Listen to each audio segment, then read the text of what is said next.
George Will is yet again going to prove that he's one of the least accurate political commentators in the country. De Blasio's big campaign promise is that he wants to raise taxes on high earners, and there are certainly some in New York, to pay for added benefits, especially universal preschool. George, do you see this as an aberration, as a one-off because it's New York City, or as a sign that there's something going on in terms of resurgence of liberalism? Well, I hope there's the resurgence you talk about. Because You'd like to see that. Oh, there's nothing better for American conservatism than periodic examples of untrammeled liberalism. Lyndon Johnson, after 1964, had huge majorities in Congress, had his way.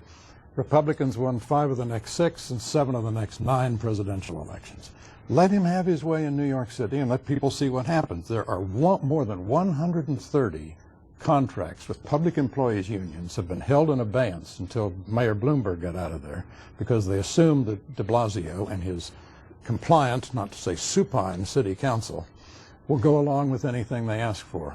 I give them 3 years and people will be begging for a return to something else. It is interesting, too, that while he talked about going after the high earners to help pay for added benefits for school children, there was no talk about taking on the teachers' union.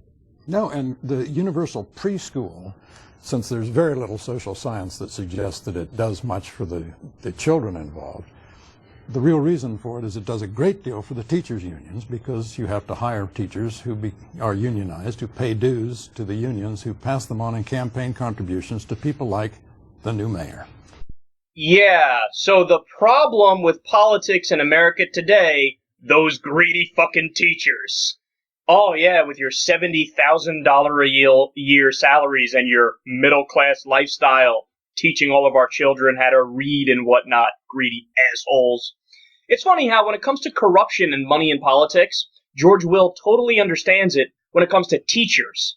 Funny how when it comes to Wall Street, he doesn't see the same thing going on. He doesn't see how Wall Street has actually bought our government and rigged tax policy and whatnot in their favor.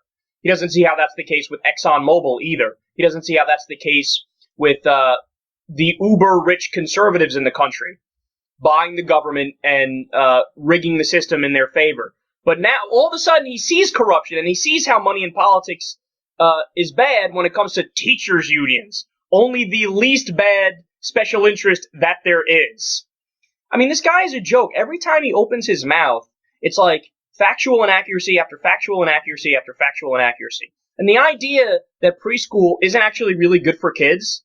Nonsense! All the studies have shown the exact opposite.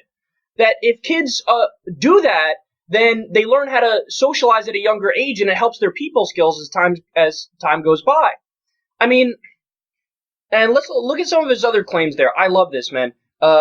Probably the best part is after 3 years, people will be begging for something else other than de Blasio.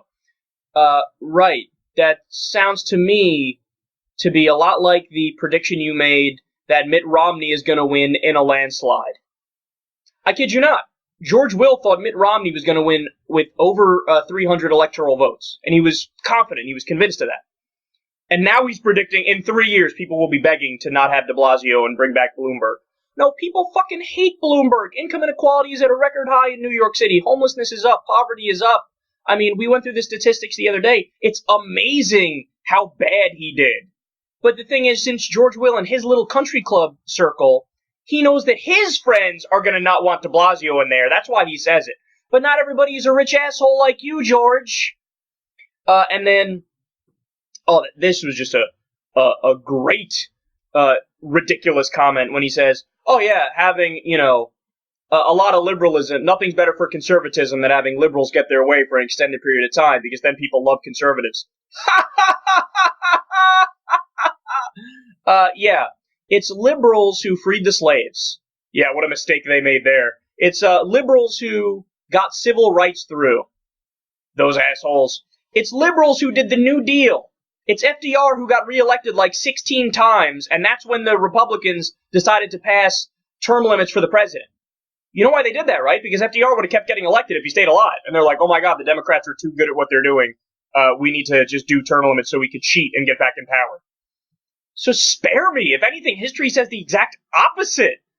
And by the way, even attacking LBJ when he's like, oh yeah, when LBJ was in power, guess what happened after that? You had more Republican presidents get elected. Yeah, because of fucking Vietnam, you idiot. It had to do with his foreign policy sucking and his foreign policy being too conservative.